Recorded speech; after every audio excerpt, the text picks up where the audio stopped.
दीनामुपमश्रवस्तमम् ज्येष्ठराजम् ब्रह्मणस्पत आनः शृण्वन्नोतिभिः सीदसादनम् प्रणो देवी सरस्वती वाजेभिर्वाजिनीवती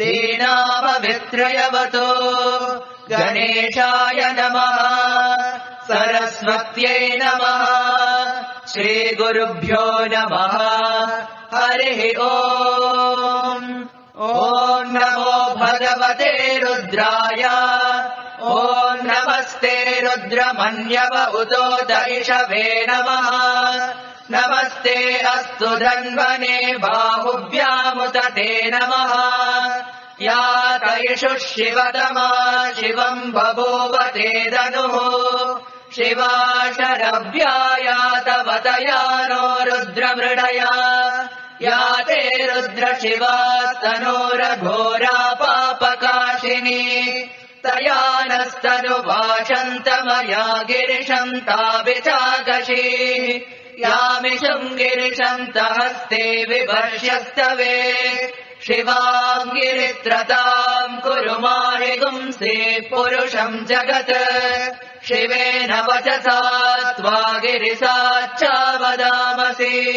यथा नः सर्वमिज्जगत यक्ष्मगुम् सुमना असत् अध्यवोचदधिवक्ता प्रथमो दैव्योऽभिषत् अरेगश्च सर्वान् जम्भयन् सर्वान् च यातु धान्यः असौ यस्ताम्रो अरुण उत बभ्रुः मङ्गलः ये चेवागुम् रुद्रा अभितो दिक्षुश्रिता सहस्रशो वैशागुम् हेड एमहे असव्यो वसर्पति नीलग्रीवो विलोहितः उतैनम् गोपा अदृशन्नदृशन्नुदहार्यः उतैनम् विश्वा भूतानि सदृष्टो मृडयातिनः नमो अस्तु नीलग्रीवाय सहस्राक्षाय मीडुषे अतो ये अस्य सत्त्वानो हन्तेभ्यो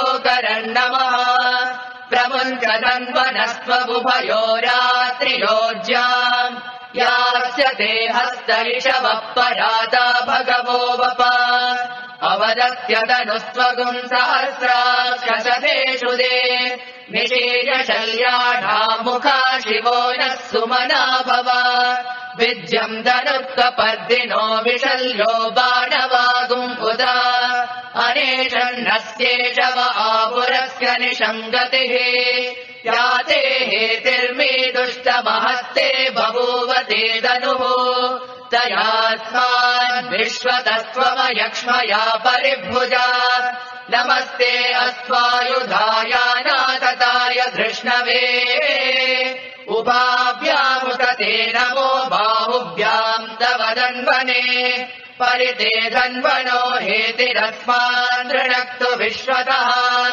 अतो य इषुदिस्तवारे अस्मन्निदेतम् नमस्ते अस्तु भगवन् विश्वेश्वराय महादेवाय त्रयम्बकाय त्रिपुरान्तकाय त्रिकाग्निकालाय कालाग्निरुद्राय नीलकण्ठाय मृत्युञ्जयाय सर्वेश्वराय सदाशिवाय श्रीमन्महादेवाय नमः नमो हिरण्यबाहवे सेनान्ये दिशाम् जपतये नमो नमो वृक्षेभ्यो हरिकेशेभ्यः पशूनाम् पतये नमो नमः सत्पिञ्जराय विषेमते पतीनाम् पतये नमो नमो बभ्लुषाय विव्याधिने नानाम् पतये नमो नमो हरिकेशायोपभीतिने पुष्टानाम् पतये नमो नमो भवस्य हेत्यै जगताम् पतये नमो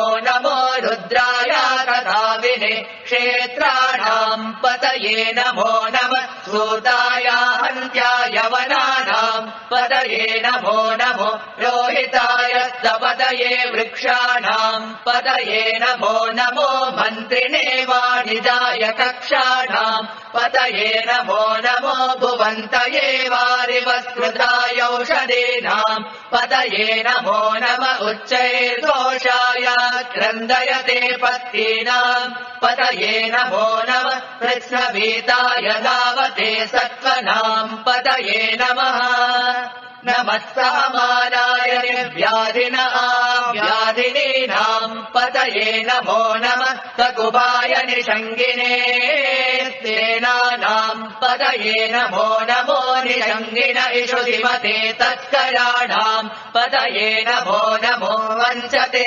परिवञ्चते सायूनाम् पतये नमो नमो निचेरवे परिचरायारण्यानाम् पतये नमो नमः श्रिकाविभ्यो जिगागुंसभ्यो मुष्णताम् पतये नमो नमो सिमभ्यो नक्तम् चरभ्यः प्रकृन्तानाम् पतये नमो नम उष्णीषिणे गिरिचराय कुरुञ्जानाम् पतये नमो नम इषुमभ्यो दन्वाविभ्यश्च वो नमो नम आतन्वानेभ्यः प्रतिददानेभ्यश्च वो नमो नम आयच्छभ्यो विसृजभ्यश्च वो नमो नमोऽस्तभ्यो विद्यभ्यश्च वो नमो नम आसीनेभ्यः शयानेभ्यश्च वो नमो नम स्वपद्यो जाग्रभ्यश्च वो नमो नम तिष्ठभ्यो दावभ्यश्च वो नमो नम सभाभ्यश्च सभापतिभ्यश्च वो नमो नमो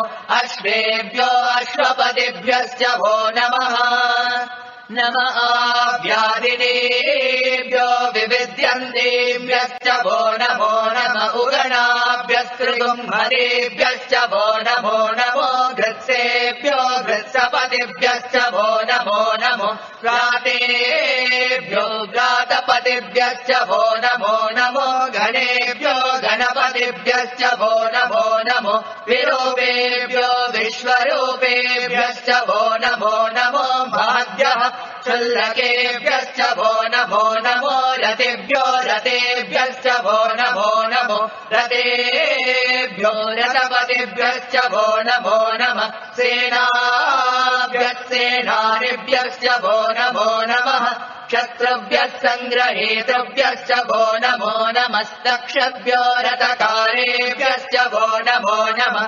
कुलालेभ्यः कर्मारेभ्यश्च वो नमो नमः पुञ्जिष्टेभ्यो निषादेभ्यश्च वो नमो नमः इषुकृद्भ्यो दन्वकृद्भ्यश्च वो नमो नमो मृगयभ्यश्वनिभ्यश्च वो नमो नमः श्वभ्यश्वपतिभ्यश्च वो नमः नमो भवाय च रुद्राय च नमः शर्वाय च पशुपतये च नमो नीलग्रीवाय च शितिकण्ठाय च नमः कपर्दिने दव्युक्तकेशाय च नमः सहस्राक्षाय च शतधन्वये च नमो गिरिशाय च शिबिभिष्टाय च नमो मीडुष्टमाय चेषुमते च नमो हस्वाय च वामनाय च नमो बृहते च वर्षीयते च नमो वृद्धाय च संवृद्वने च नमो अग्र्याय च प्रथमाय च नमः आशवेदाजिराय च नमः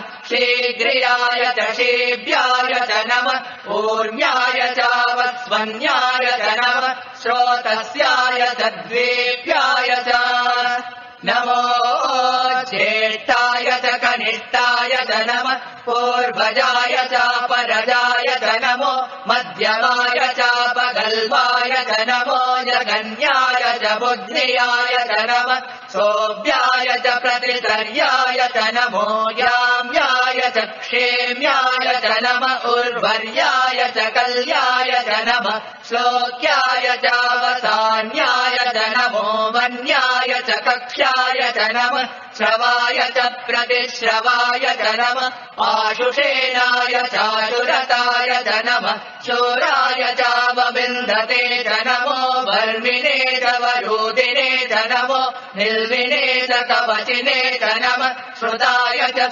श्रुतसेनाय च नमो दुन्दुभ्याय च अनन्याय च नमो धृष्णवे च प्रभृशाय च नमो दूताय च प्रहिताय च नमो निषङ्गिने चेषु धीमते च नमः तीक्ष्णे शवे चायुधिने च नमः स्वायुधाय च सुदन्वने च नमः श्रुत्याय च पद्याय च नमः काट्याय च नीप्याय च नमः सोऽध्याय च सरस्याय च नमो नाद्याय च वैशन्ताय च नमः कोप्याय च भट्याय च नमो वर्ष्याय च वर्ष्याय च नमो मेध्याय च विद्युत्याय च नमः ईघ्रियाय च तप्याय च नमो वात्याय च रेश्मियाय च नमो वास्तव्याय च वास्तुपाय च ॐ हर हर हर हर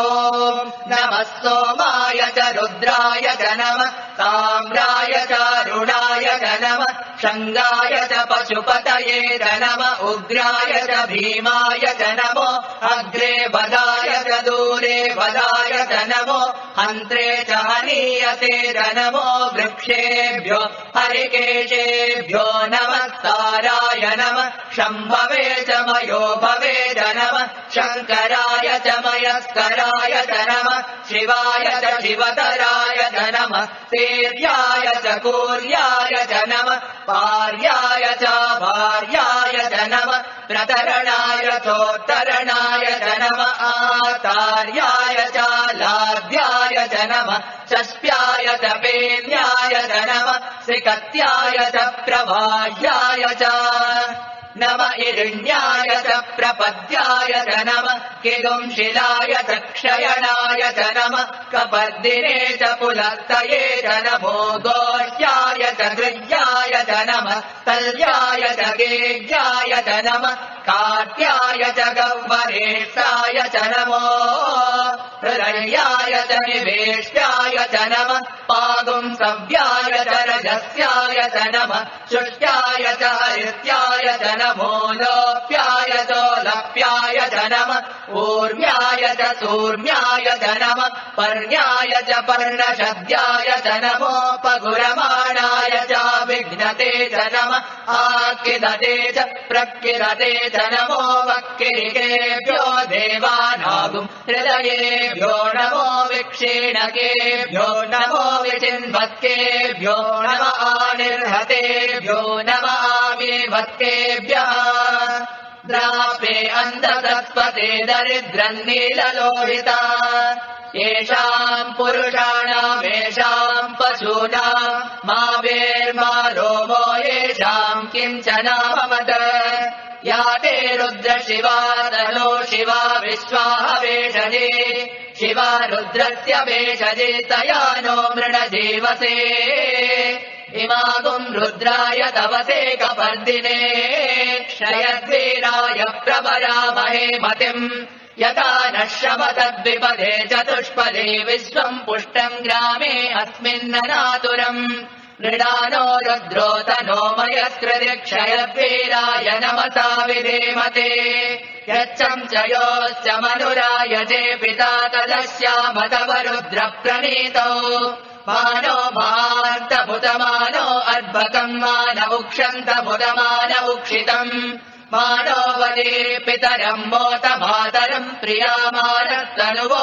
रुद्ररीर्षः मानस्तोकेतनये मान आयुषि मानो गोषुमानो अश्वेषुरीर्षः वीरान् मानो रुद्रभावितो वदे अविष्मन्तो नमसा विधेमते आराते गोघ्न उत पूरुषग्ने क्षयद्वीराय सुम्नमस्मेते अस्तु रक्षा च नो अलि च देव ब्रूयता च नः शर्म यच्च द्विबर्हाः सुरिश्रुतम् गद्दतम् युवानम् मृगन्न भीममुपहग्नमुग्रम् मृडाचरिद्रे रुद्रस्तवानो अन्यन्ते अस्मन्निव पन्तु सेनाः परिणो रुद्रस्य हेतिर्वृणक्तु परित्वेषस्य दुर्मतिरगायो अवस्थिरा भगवभ्यस्तनुष्वमेढस्तोकायतनयाय मृडया मेढुष्टमशिवतमशिवो नः सुमना भव धर्मे वृक्ष आयुधम् निदाय कृत्तिम् वसान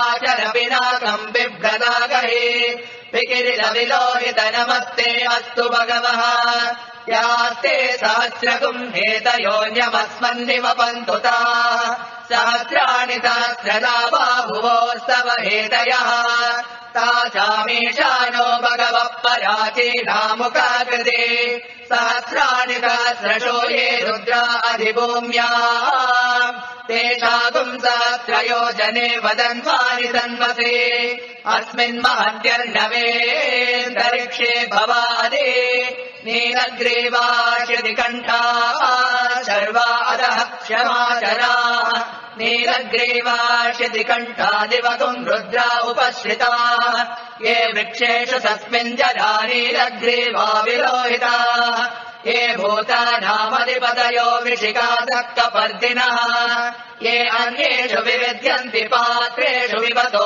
जनान् ये पताम् पतिरक्षय ऐलभृडायव्युदः ये तीर्थानि प्रचरन्ति सृकावन्तो निषङ्गिणः य एतावन्तः च भूयागुंसस्य दिशो रुद्रावितप्तिरे तेषागुं सहस्रयोजने वदन्वानि तन्वते नमो रुद्रेभ्यो ये पृथिव्याम् येऽन्तरिक्षे ये दिवि येषामन्नम् वातो वर्षमिषवस्तेभ्यो दश प्राचीर्दश दक्षिणा दश प्रतीचीर्दशोदेचीर्दशोद्वास्तेभ्यो नमस्ते नो मृडयन्तु तेयम् द्विष्णो यच्च नोद्वेषितम् भोजम् वेददामि त्र्यम्बकम् यजामहे सुगन्धिम् पुष्टिवर्धनम् उर्वारुकमिव बन्धनात् मृत्योर्मुक्षीयमामृतात् यो रुद्रो अग्रव्यो अप्सु यवोषधीषु यो रुद्रो विश्वा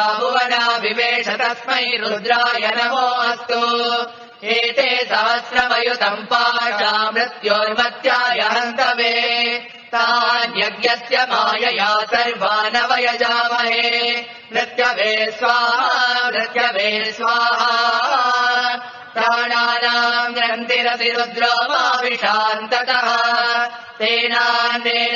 तेनाप्यायस्व नमो रुद्राय विष्णवे मृत्युर्मे पाहि तमस्तु हि यस्विषुः सुधन्वायो विश्वस्य क्षयति वेषजस्य यक्ष्वामहेसौ मनसाय रुद्रम् नमोभिर्देवमसुरम् ध्रुवस्य अयम् मे हस्तो भगवान् अयम् मे भगवत्तरः अयम् मे विश्ववेदजो यगुं शिवाविमर्शनः ॐ शान्ति शान्ति शान्ति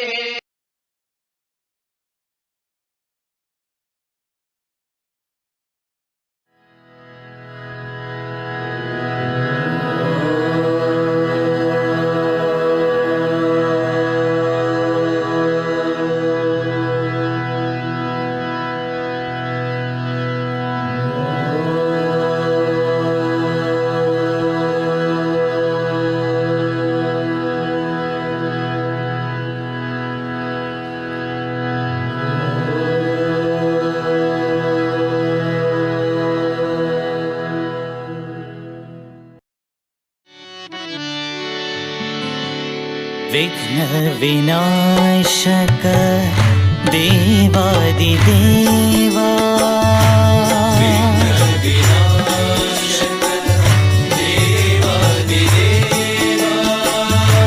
विघ्न विनाशक देवादिदेवा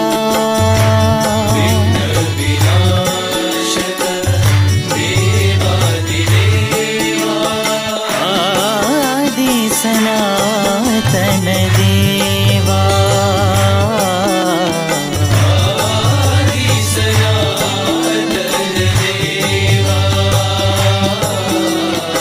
आदि सनातन देवा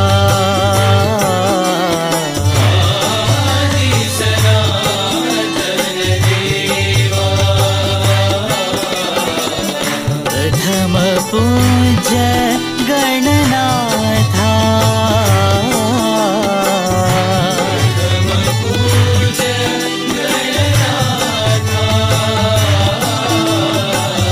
प्रथम पूज्य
विघ्न विनाशक देवादिदेवा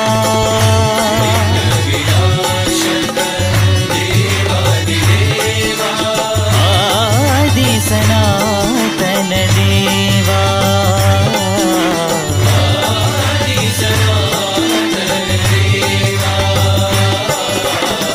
प्रथम पूज्य गणनाथा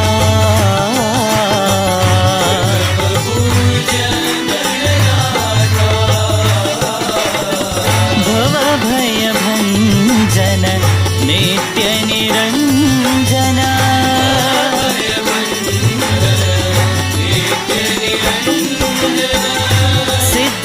सिद्धिविनायक देवा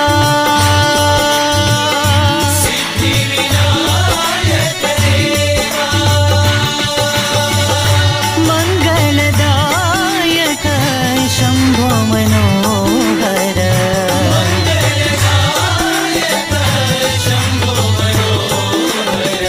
प्रथम पूज्य गणनाथा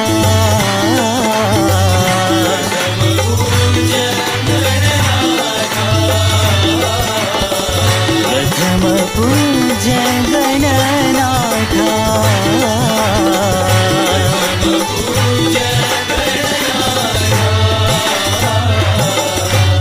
विघ्न विनाशक देवादिदेवा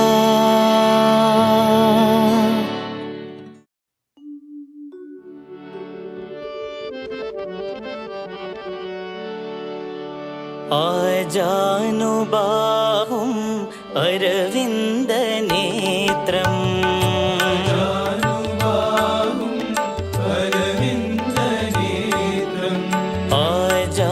आजानुबाहुम् अरविन्दनेत्रम्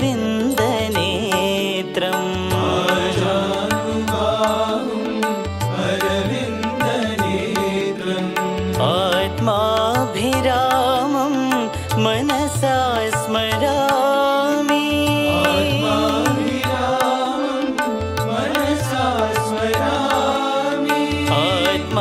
आत्माभिरामं मनसा स्मरामि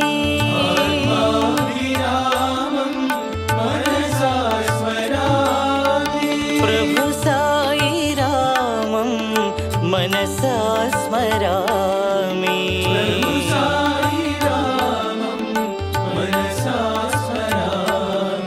प्रभु साई रामं मनसा स्मरामि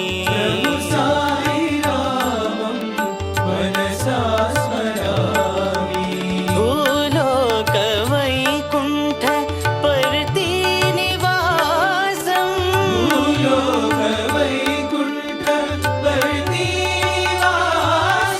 भूलोक वैकुण्ठ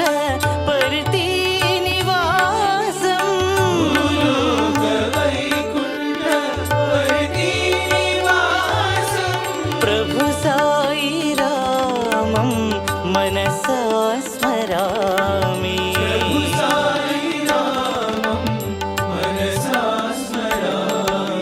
प्रभु साई रामं मनसा स्मरामि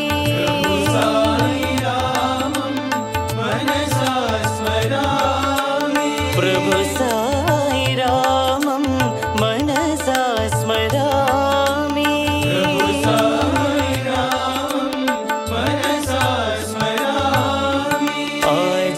आजानुबाहुम् अरविन्दनेत्रम्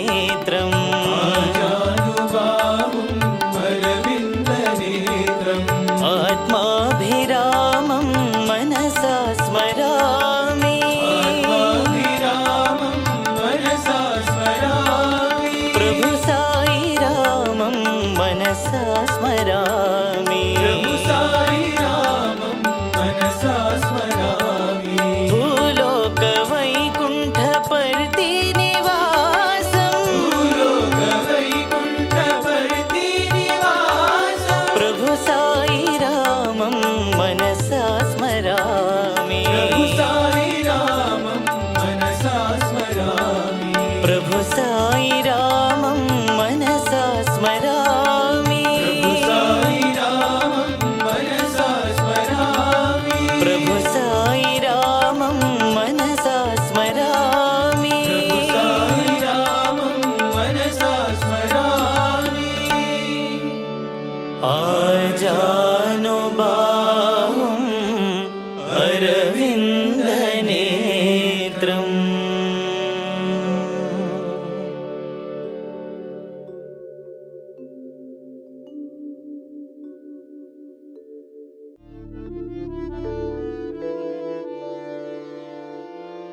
त्रिपुर सुंदरी माँ अम्बा दया सागरी माँ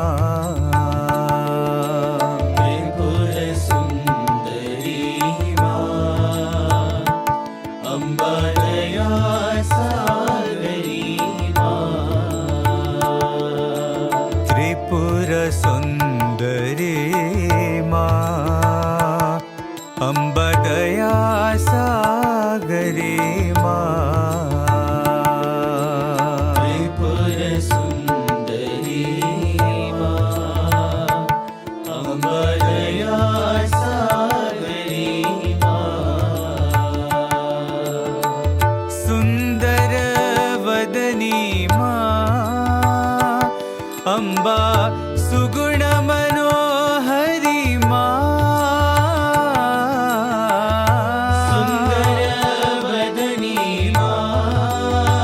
अम्बा सुगुण मनोहरी माँ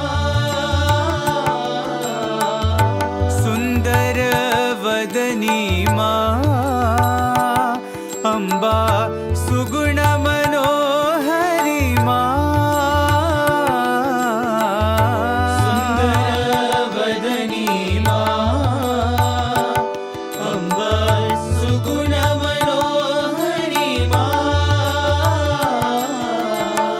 जय जगत जननी माँ अम्बा जगदोधारिणी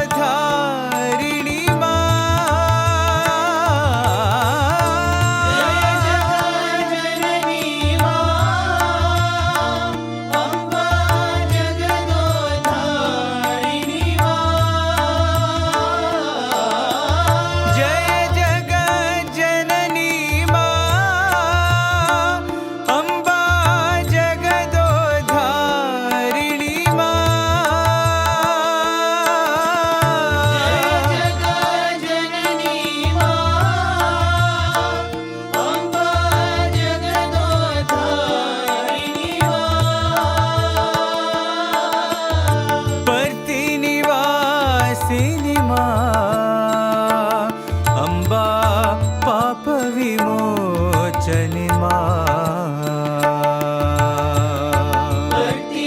निवासिनी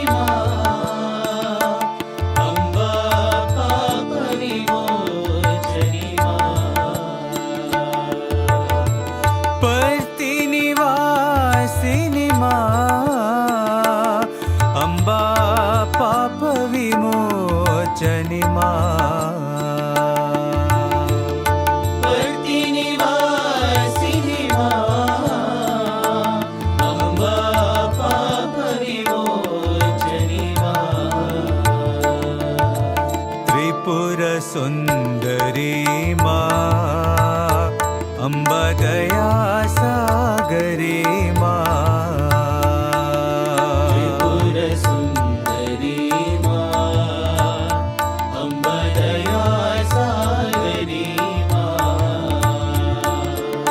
सुंदर वदनी माँ अम्बा सुगुण मनोहरी माँ सुंदर वदनी माँ अम्बा सुगुण मनोहरी माँ जय जगत जननी माँ अम्बा जगदोधारिणी माँ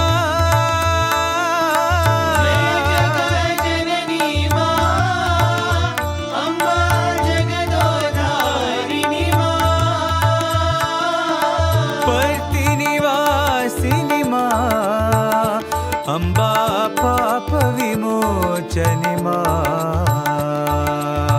पर्ति निवासिनी अम्बा पाप विमोचनी पर्ति निवासिनी अम्बा पाप विमोचनी पर्ति निवासिनी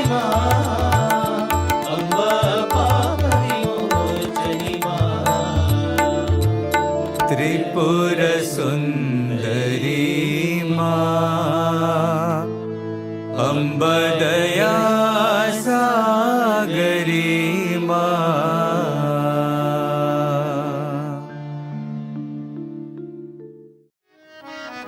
मोहन रघुरामा अति सुंदर श्री रामा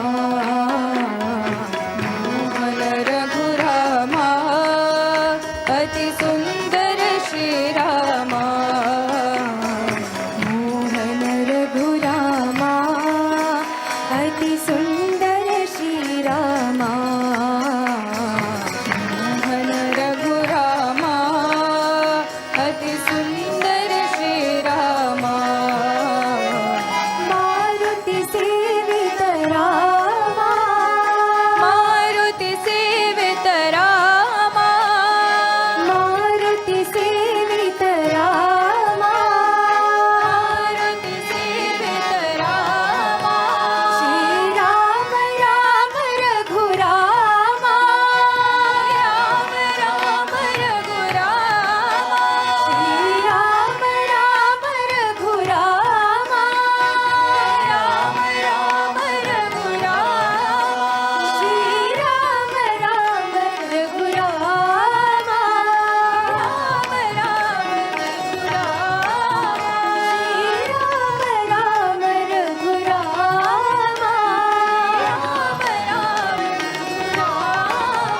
श्री राम राम साई राम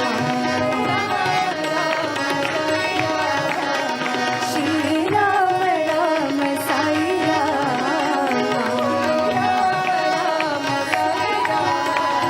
मोहन रघुरामा अति सुंदर श्री रामा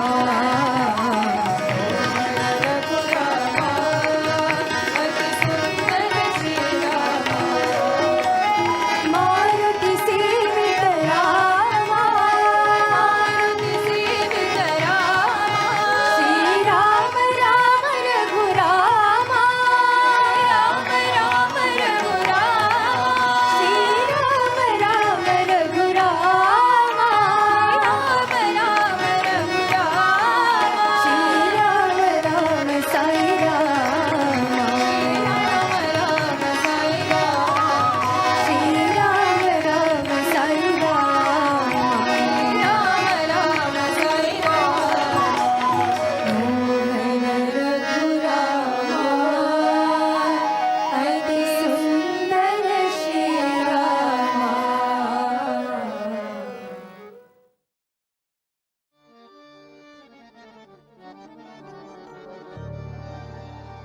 सत्य धर्म शांति प्रेम सबको दीजो शांति प्रेम सबको दीजो सत्य धर्म शांति प्रेम सबको दीजो धर्म शांति प्रेम सबको दीजो सत्य धर्म शांति प्रेम स्वरूप आप हैं धर्म शांति प्रेम स्वरूप आप है सत्य धर्म शांति प्रेम स्वरूप आप हैं धर्म शांति प्रेम स्वरूप आप है सत्य धर्म शांति प्रेम जीवन का मर्म है धर्म शांति प्रेम जीवन का मर्म है सत्य धर्म शांति प्रेम जीवन का मर्म है धर्म शांति प्रेम जीवन का मर्म है गुरुदेव गुरुदेव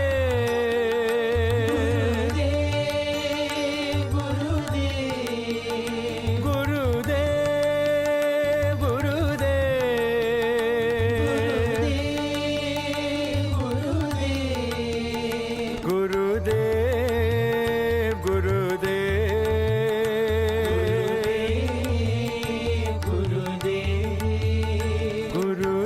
गुरुदेव गुरुदेव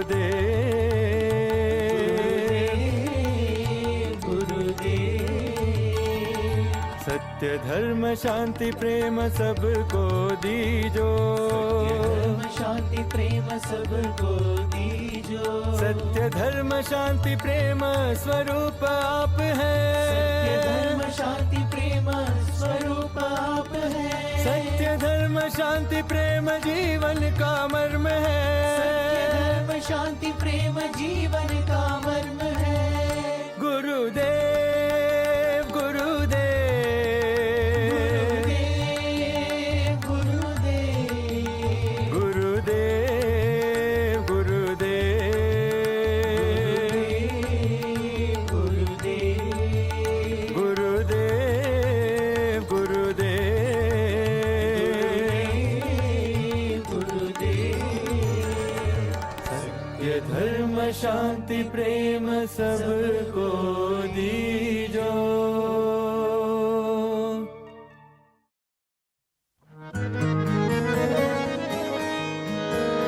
सर्वधर्म स्वरूपा साई, सर्वधर्म स्वरूपा साई, सर्वधर्म स्वरूपा साई, सर्वधर्म स्वरूपा साई, परती के अवतारा, परती के अवतारा, परती के अवतारा, परती के अवतारा, मेरे बाबा मेरे साई, मेरे बाबा मेरे साई, मेरे बाबा मेरे साई, मेरे बाबा मेरे साई।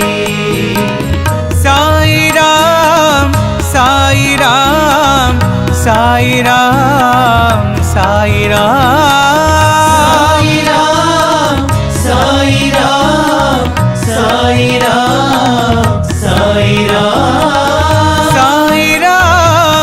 साई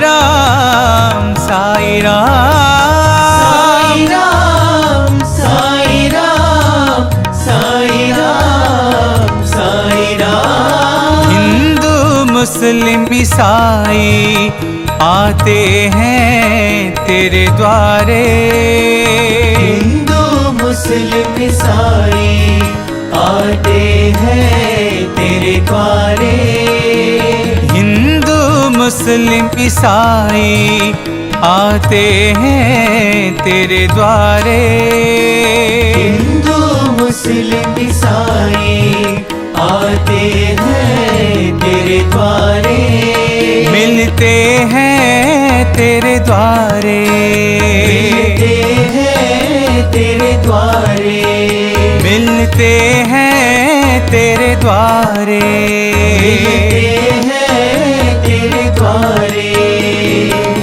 साई राम साई राम साई राम साई राम साई राम साई राम साई राम साई राम साई राम साई राम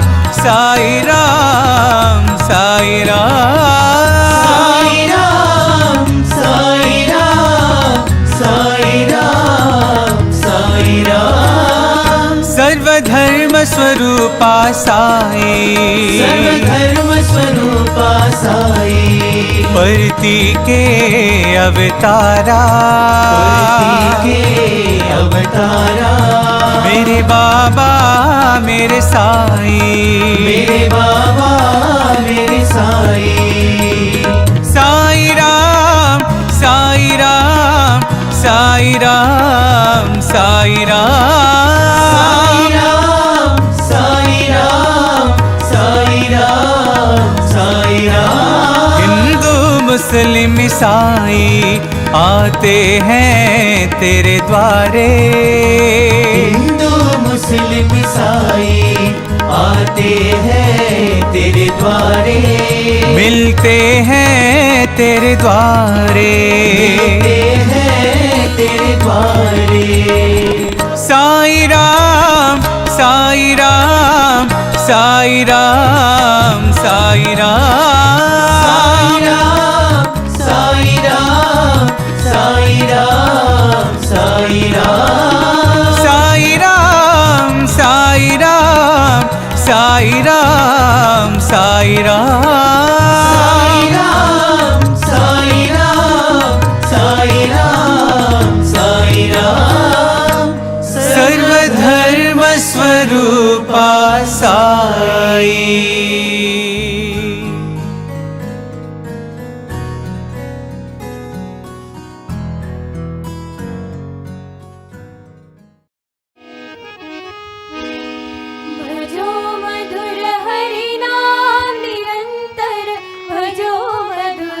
हरि नाम मधुर हरि नाम निरंतर भजो मधुर हरि नाम भजो मधुर हरि नाम निरंतर भजो मधुर हरि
शंकर शंकर सदा शिवा शंकर शंकर सदा शिवा शंकर शंकर सदा शिवा शंकर शंकर सदा शिवा सदा शिवा हे सांब शिवा सदा शिवा हे सांब शिवा सदा शिवा हे सांब शिवा सदा शिवा हे सांब शिवा शंकर शंकर सदा शिवा शंकर शंकर सदा शिवा अम्बा सहिता सांब शिवा अम्बा सहिता सांब शिवा अम्बा सहिता सांब शिवा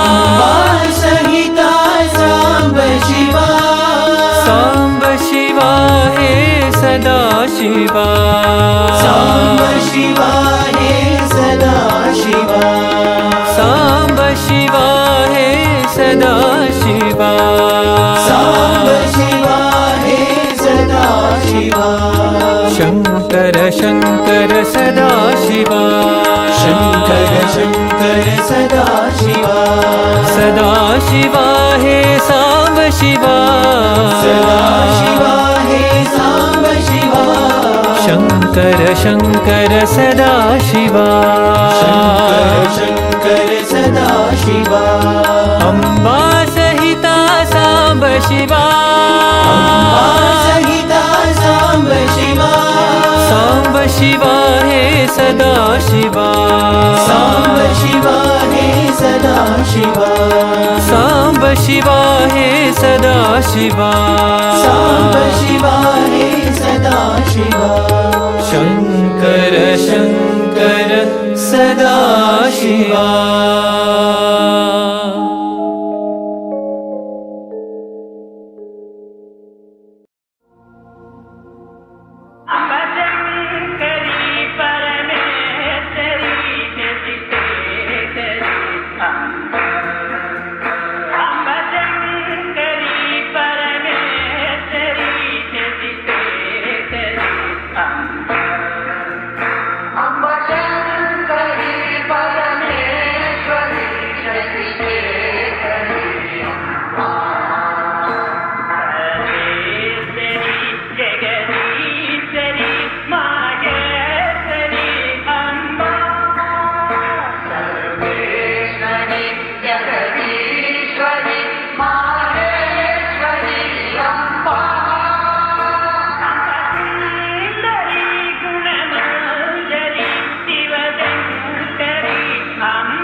The Prayer to Our Father.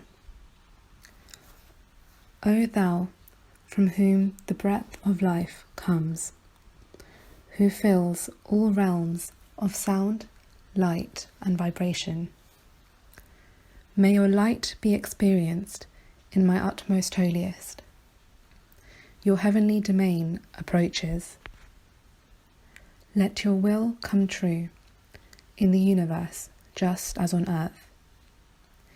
Give us wisdom for our daily need.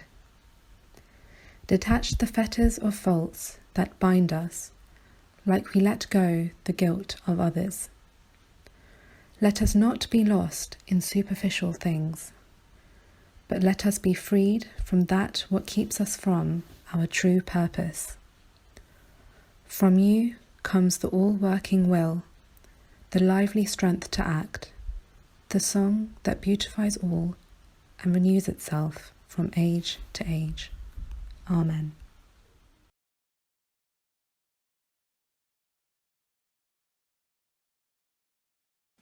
नमो तस्स भगवतो अरहतो सम्मा सम्बुद्धस्स नमो तस्स भगवतो अरहतो सम्मा सम्बुद्धस्स नमो तस्स भगवतो अरहतो सम्मा सम्बुद्धस्स बुद्धं शरणं गच्छामि धम्मं शरणं गच्छामि संघं शरणं गच्छामि द्वितीयंपि बुद्धं शरणं गच्छामि द्वितीयंपि धम्मं शरणं गच्छामि द्वितीयंपि संघं शरणं गच्छामि तृतीयंपि बुद्धं शरणं गच्छामि तृतीयंपि धम्मं शरणं गच्छामि तृतीयंपि संघं शरणं गच्छामि पानातिपाता वैरमणि सिक्खापदं समादियामि अदिन्नादाना वैरमणि सिक्खापदं समादियामि कामेषु मिच्छाचारा वैरमणि सिक्खापदं समादियामि मुसावादा वैरमणि सिक्खापदं समादियामि सुरामेरय मज्जपमा दट्ठाना वैरमणि सिक्खापदं समादियामि साधु साधु साधु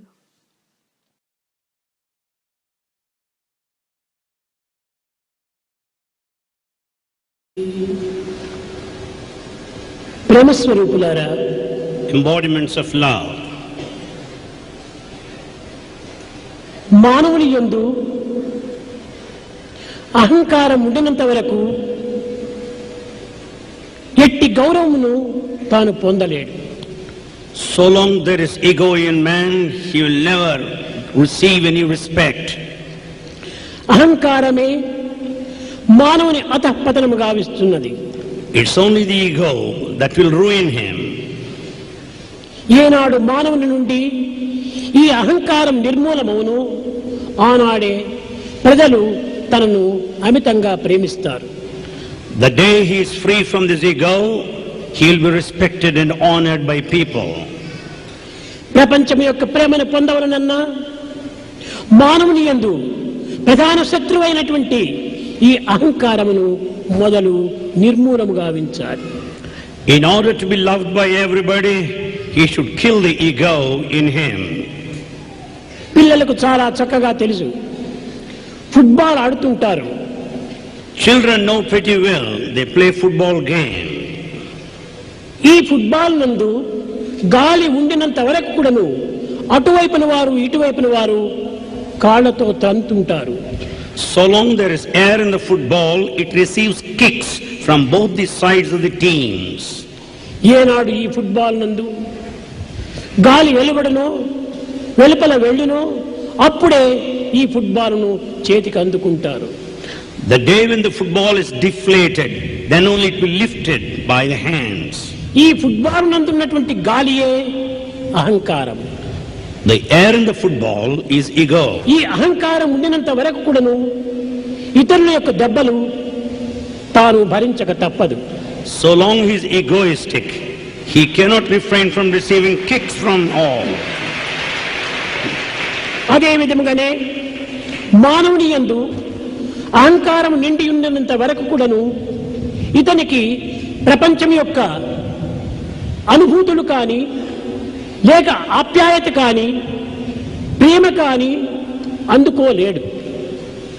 So long he has got ego in him, he cannot have any experiences, he cannot win the affection of people. కనుక ప్రపంచం యొక్క మన్ననను పొందవలనన్నా మొట్టమొదట అహంకారం నిర్మూలం చేయాలి. In order to be respected, he must kill his ego.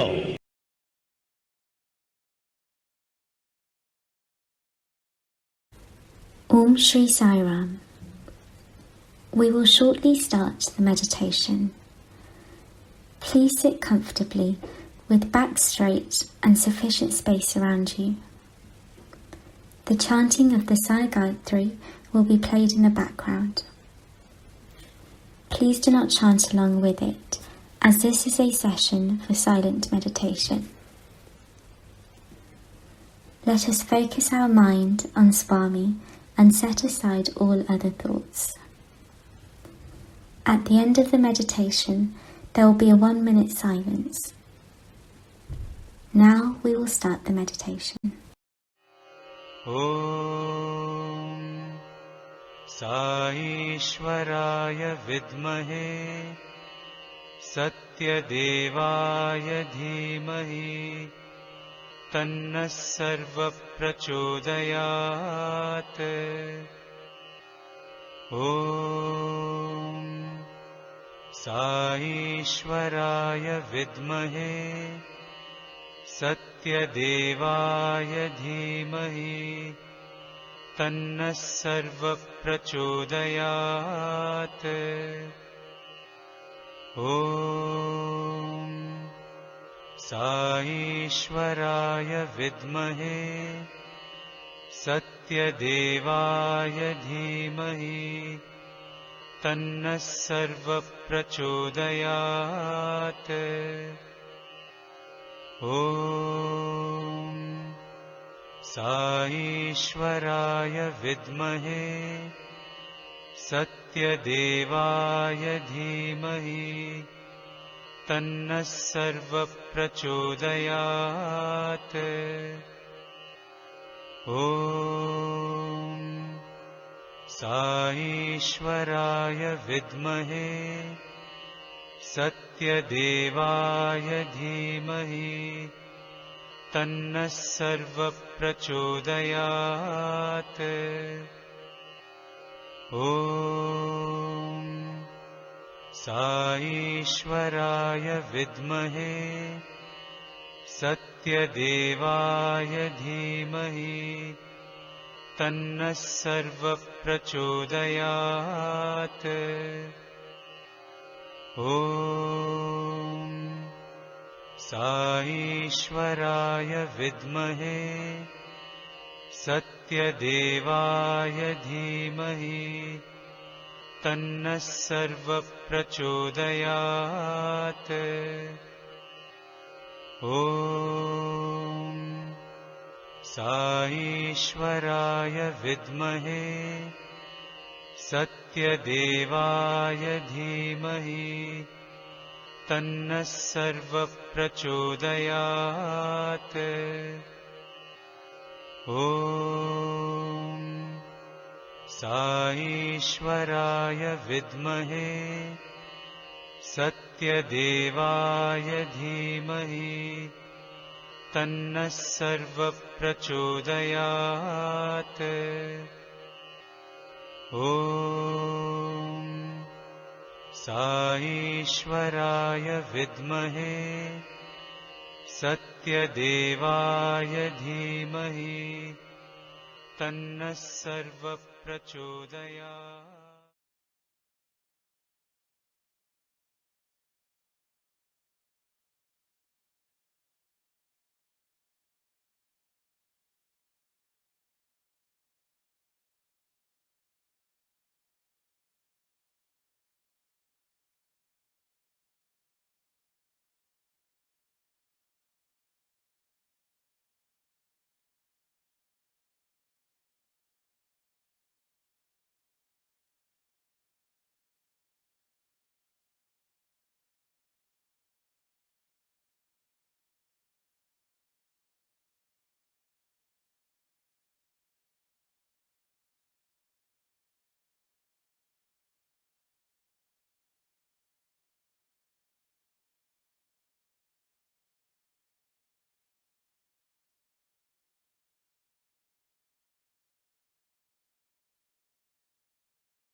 Om Shri Sai Ram. Mill Hill Sai Center hope you enjoyed today's offering of bhajans. Thought for the week. Service to your fellow beings is more needed than service to the Lord. In fact, serving a person is equal to serving the Lord Himself. That is the path of true devotion. For what greater means can there be to please God than that of pleasing His children? The scripture Purusha Shukta describes God as having 1,000 heads, eyes, and feet. That is to say, every living being is God. Though there is a mention of 1,000 heads, there is no mention of 1,000 hearts. There is only one heart. The same blood circulates through all the heads, eyes, feet, and limbs. When you tend to the limb, you tend to the individual. When you serve a human being, you serve God. When your goal is to serve and adore God, every step will yield you a spring of joy, and every moment, every opportunity is a valuable gift from Him. Baba. I offer my humble pranams at the lotus feet of my Deva Swami. Respected elders, brothers and sisters, Jai Sai Ram. The quote for the week is, what is new in the world? Nothing. What is old in the world? Nothing. Everything has always been and will always be. Baba. Jai Sai Ram. My most humble pranams at the lotus feet of our beloved Bhagavan Sri Satya Sai Baba. Respected elders, brothers and sisters, Jai Sai Ram. These are the announcements for Sunday, the 9th of August 2020. Mill Hill Sai Center Krishnashtami celebrations. With the blessings of our beloved Bhagavan, the Mill Hill Sai Center will be celebrating Krishna Janmashtami on Sunday, the 16th of August from 8:30 a.m. till 10 a.m. This will be an online celebration in view of the ongoing COVID situation. The program will begin with Vedam chanting, followed by group chanting of selected Krishna stotrams by members of the Mill Hill Center. The special Krishna bhajans will be followed by a guest talk by Brother Kumar Sundaram, an alumnus from Puttaparthi. Brother Kumar is originally from Neyveli in Tamil Nadu, where he had his initial music training. He joined Sri Satya Sai Institute of Higher Learning in 1984 and finished with a PhD in mathematics, where he was a prominent member of the music group as a lead vocalist. He is currently living in Washington, D.C. and an active member of the Bethesda Sai Center. The program will conclude with Divine Discourse and Arti. Regional Krishnashtami celebrations. Region 3 is organising a Krishnashtami celebration on Tuesday the 11th of August from 7:30 p.m. to 9:45 p.m. The program begins with Pushpa Puja led by Brother Vigneshwaran, followed by a talk, Divine Discourse and musical recital by Brother Sadish Kumar and his son Darshan Kumar. Mill Hill Ganesh Chaturthi celebrations. With the blessings of our beloved Swami, Mill Hill Sai Center will be celebrating Ganesh Chaturthi on Sunday the 23rd of August. The program will include group chanting of stotrams in praise of Lord Ganesha, and the second and concluding part of the talk by Brother S. Kumar. Feedback. If you have any comments, feedback or suggestions regarding the programs being organised by the Mill Hill Sai Center, or anything else we can do as a centre, please do share your thoughts with our centre chair on 077 221 97830 or via email tn.giridhar giridhar@gmail.com. We wish you all a happy and holy week ahead. Jai Sai Ram.